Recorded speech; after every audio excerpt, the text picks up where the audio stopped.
For distinguished service to the First Amendment, the Scripps Howard Foundation is proud to present the Edward Willis Scripps Award to the Burlington Free Press of Burlington, Vermont. It was impossible to give readers of the Burlington Free Press the public information they deserved as citizens of Vermont.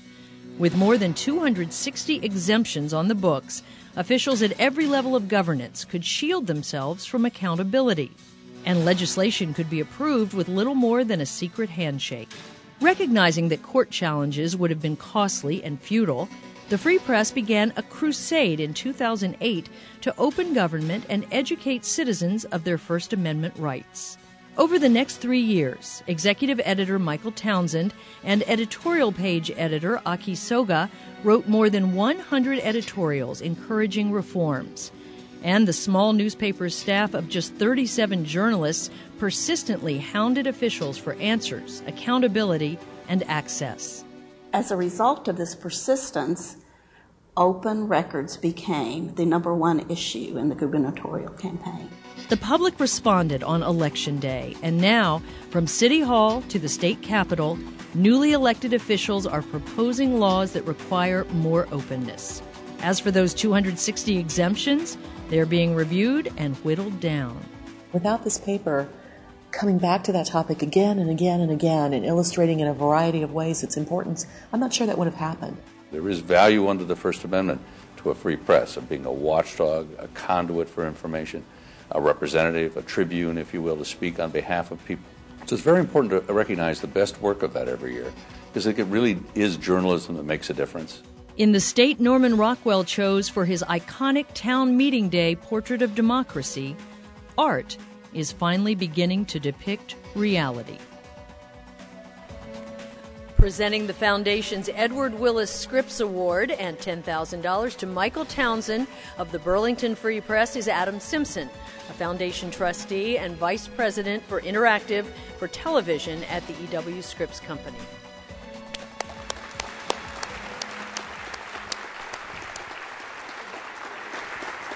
Thank you. I'm Michael Townsend, Executive Editor of the Burlington Free Press in balmy, beautiful Burlington, Vermont, which is a little bit warmer than Cincinnati. My colleague Aki Soga and I are very happy to receive this award. Thanks for recognition. We've been a finalist before for the same award, so you can see we keep plugging away at it. As a small staff, as mentioned at 37, we have been particular about opening closed government in Vermont.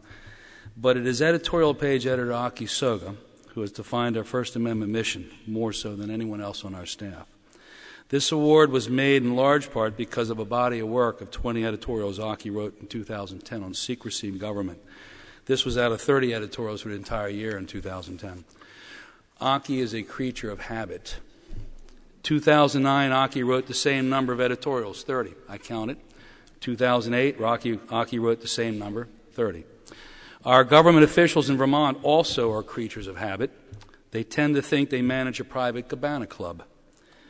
Aki exists to make sure officialdom remembers government resides on a public beach. He's like a lamprey eel who latches on the back of your head.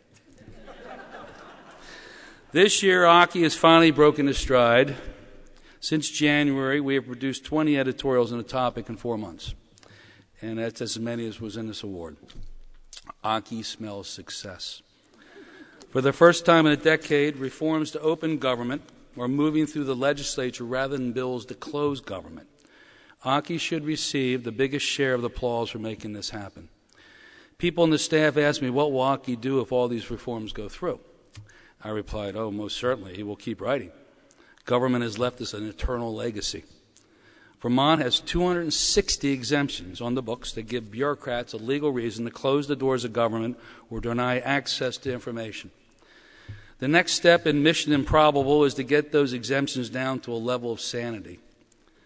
At Aki's dogged rate of production, I project it will take 5 edits per exemption to get the attention he believes the matter deserves. Banked on my counting, which is really bad, Aki has about 3 decades to go before he can call it a day. Sadly, I will be long retired by then, sitting on the beach in Aruba, nursing a pina colada, while Aki touches up his final editorial and demanding elimination of the final exemption. I know this is going to happen because I know Aki. I'd like to offer a toast to my productive colleague, Aki Soga. He epitomizes the spirit of a crusading journalist. To the true definition of First Amendment watchdog persistence, he is it. This is the Aki. Thank you, Aki.